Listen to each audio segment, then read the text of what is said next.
लोकसभा का पहला आम चुनाव कब हुआ? 1951-52 में। भारत में पहला आम चुनाव 1951-52 में हुआ था। इन आम चुनावों के पश्चात ही 17 अप्रैल 1952 को प्रथम बार लोकसभा का गठन हुआ था।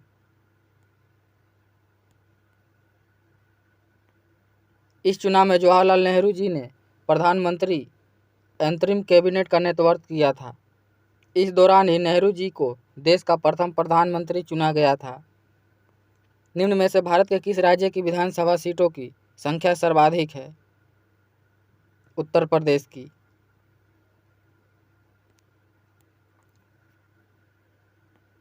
दिए गए विकल्पों में उत्तर प्रदेश विधानसभा सीटों की संख्या सर्वाधिक है। मध्य प्रदेश में विधानसभा सीटों की संख्या 230 है। उत्तर प्रदेश में विधानसभा सीटों की संख्या 403 है। बिहार में विधानसभा सीटों की संख्या 243 है। तमिलनाडु में विधानसभा सीटों की संख्या 235 है।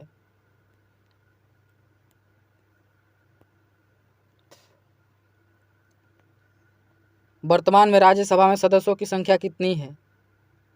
245। भारतीय संविधान में मौलिक अधिकारों के प्रावधान को कहां से लिया गया है?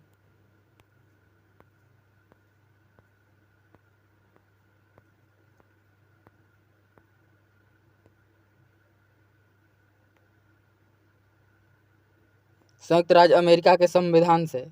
अमेरिका के संविधान से मौलिक अधिकार, राष्ट्रपति पर महाभियोग, संविधान की सर्वोच्चता, न्यायिक पुनरावलोकन आदि लिए गए हैं। जापान के संविधान से विधि द्वारा स्थापित प्रक्रिया ली गई है। संसदात्मक शासन प्रणाली, एकल नागरिकता एवं विधि निर्माण की प्रक्रिया ब्रिटेन के संविधान से लिया गया है। अनिश्चितकालीन स्थगन के संदर्भ में साइन डाई शब्द का क्या अर्थ है? अनिश्चित काल के लिए। अनिश्चितकालीन स्थगन के संदर्भ में साइन डाई शब्द का अर्थ होता है अनिश्चित काल के लिए। लोकसभा में अनिश्चित काल स्थगन से तात्पर्य है कि सभा की पुनः तारीख निर्धारित किए बिना लंबी अवधि के लिए सभा को स्थगित करना। सदन को अनिश्चित काल के लिए स्थगित सभा का पीठासीन अधिकारी करता है।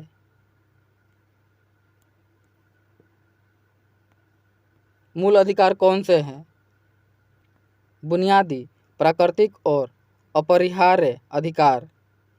मूल अधिकार बुनियादी, प्राकृतिक और अपरिहार्य अधिकार होता है।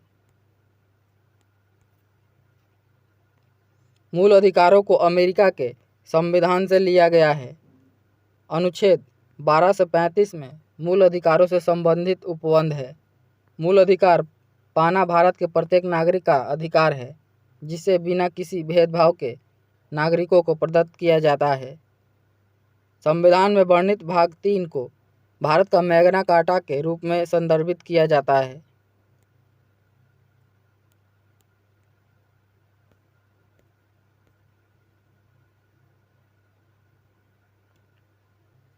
लोकसभा में सदस्यों की अधिकतम संख्या कितनी होती है? 552। लोकसभा में अधिकतम सदस्यों की संख्या 552 निर्धारित की गई है। यदि किसी व्यक्ति को दोनों संसद भवन के लिए चुना जाता है तो उस व्यक्ति को घर के वांछित हॉल में सूचित किया जाना चाहिए 10 दिन में।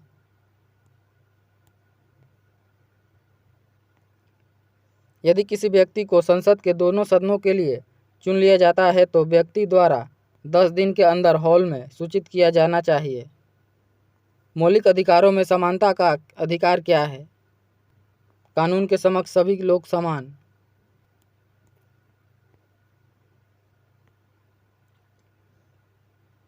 भारतीय संविधान में भाग 3 के अंतर्गत मौलिक अधिकारों का उल्लेख किया गया है, जिसमें अनुच्छेद 14 में कानून के समक्ष समानता या विधि के समक्ष समानता का अधिकार उल्लेख किया गया है।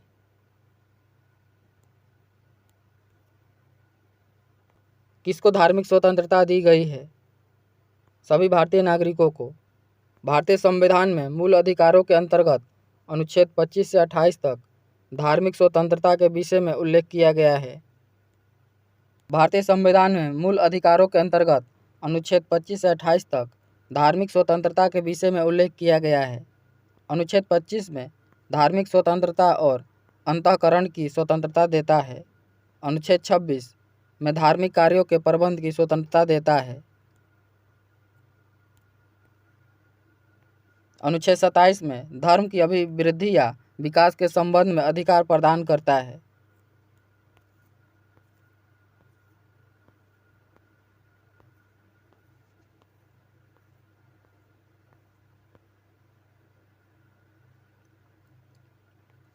अनुच्छेद 28 में शिक्षण संस्थानों में धार्मिक शिक्षा या धार्मिक उपासना के संबंध में उल्लेख किया गया है। यदि संसद अनुमोदन नहीं करती है तो अध्यादेश की अधिकतम अवधि कितनी है? 6 महीने और 6 सप्ताह। यदि संसद अनुमोदन नहीं करती है तो अध्यादेश की अधिकतम अवधि 6 माह और 6 सप्ताह हो सकती है। संविधान द्वारा प्रदत्त अनुच्छेद 123 राष्ट्रपति को अध्यादेश संबंधित शक्ति प्रदान करता है। राष्ट्रपति को अधिकार प्रदत्त है कि वह किसी भी समय अध्यादेश वापस ले सकता है। राष्ट्रपति द्वारा अध्यादेश की घोषणा तब की जाती है जब संसद के दोनों सदन सत्र में ना हो। संविधान द्वारा प्रदत्त यह शक्ति राष्ट्रपति की सबसे महत्वपूर्ण विधायी शक्ति है।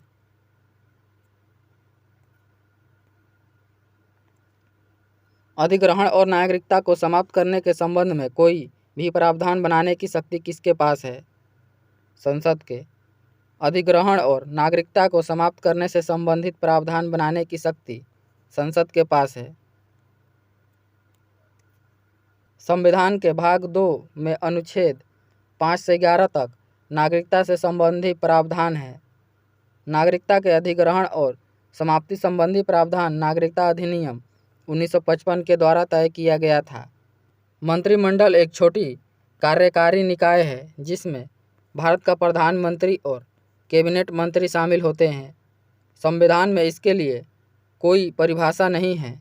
इसे 44वें संविधान संशोधन 1978 के द्वारा संविधान में शामिल किया गया है।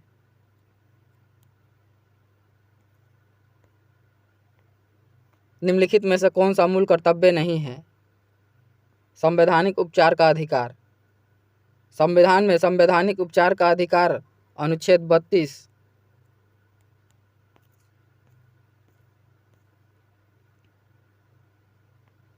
में वर्णित है।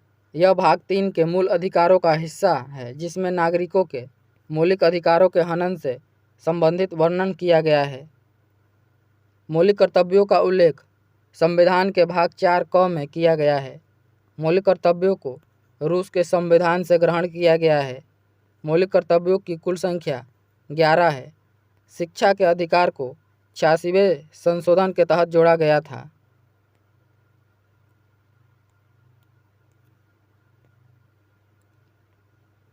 संसद के दोनों सदनों के संयुक्त बैठक की अध्यक्षता कौन करता है? लोकसभा के अध्यक्ष। संसद के दोनों सदनों की संयुक्त बैठक की अध्यक्षता लोकसभा का अध्यक्ष करता है।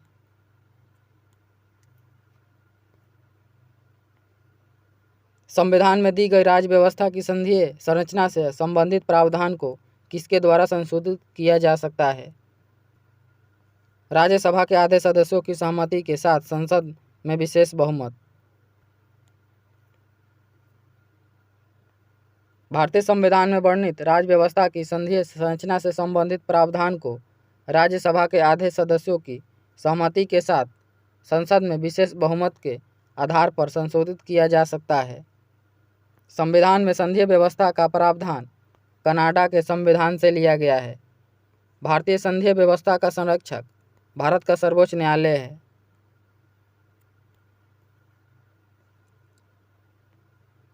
प्रधानमंत्री सहित अन्य सभी मंत्री सामूहिक रूप से किसके प्रति उत्तरदायी होते हैं? लोकसभा के। संविधान में वर्णित अनुच्छेद 75(3) के अनुसार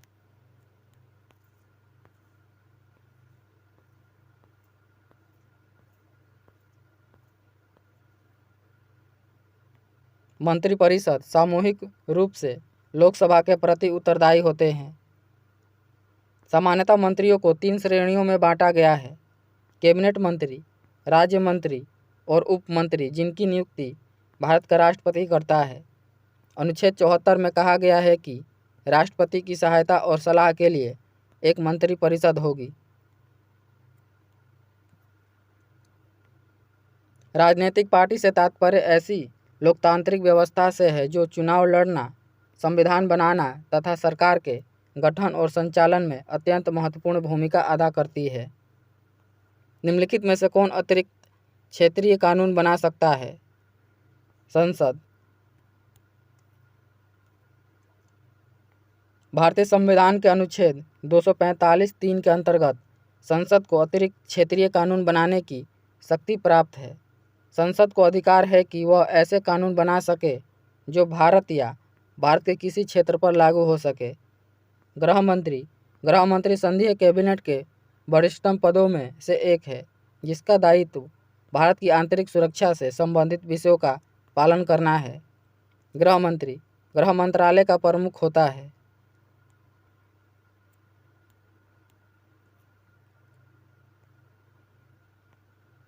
लोकसभा के वर्तमान अध्यक्ष कौन हैं? ओम बिड़ला।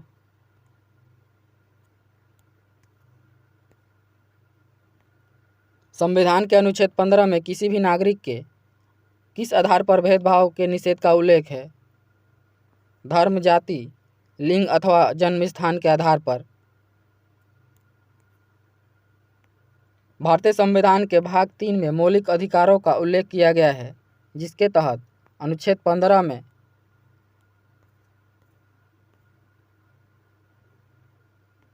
किसी भी नागरिक को लिंग, धर्म, जाति, प्रजाति या जन्म के आधार पर भेदभाव नहीं किया जाएगा। भारतीय संसद में प्रधानमंत्री की नियुक्ति संसद के किस सदन द्वारा की जाती है?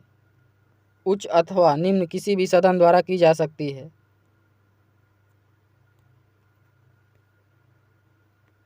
प्रधानमंत्री की नियुक्ति संसद के किसी भी सदन, राज्यसभा या लोकसभा के द्वारा की जा सकती है। संविधान में यह वर्णित है कि राष्ट्रपति को सलाह देने के लिए एक प्रधानमंत्री होगा, जिसका प्रावधान अनुच्छेद 74 में है। अनुच्छेद 75 के तहत राष्ट्रपति प्रधानमंत्री की नियुक्ति करता है।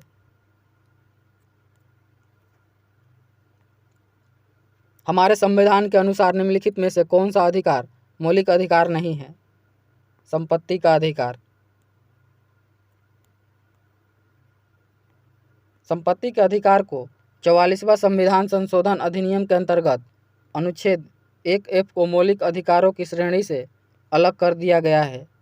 इसके बाद से संपत्ति के अधिकार को अनुच्छेद 300 क के अंतर्गत वैधानिक या कानूनी अधिकार बना दिया गया है। धर्म की स्वतंत्रता का अधिकार अनुच्छेद 25 से 28 तक है। शोषण के विरुद्ध अधिकार अनुच्छेद 23-24 के अंतर्गत है। समानता का अधिकार अनुच्छेद 14 से 18 तक है। भारत में सार्वजनिक लोक लेखा समिति का गठन कब हुआ? 1921 में। लोक लेखा समिति में 22 सदस्य होते हैं, जिसमें 15 सदस्य लोकसभा तथा 7 सदस्य राज्यसभा के होते हैं। इसके सदस्यों का चुनाव एकल संक्रमणीय मत पद्धति के आधार पर किया जाता है। इस समिति का कार्यकाल 1 वर्ष का होता है।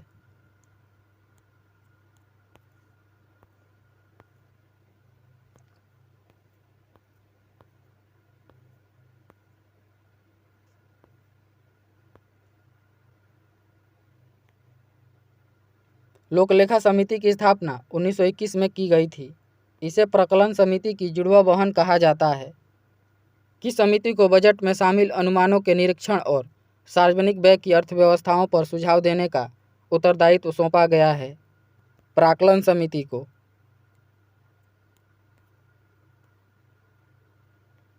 प्राक्कलन समिति को बजट में शामिल अनुमानों के निरीक्षण और सार्वजनिक व्यय की अर्थव्यवस्थाओं पर सुझाव देने का उत्तरदायित्व सौंपा गया है। इस समिति में कुल 30 सदस्य होते हैं। सभी सदस्यों का चुनाव लोकसभा से किया जाता है।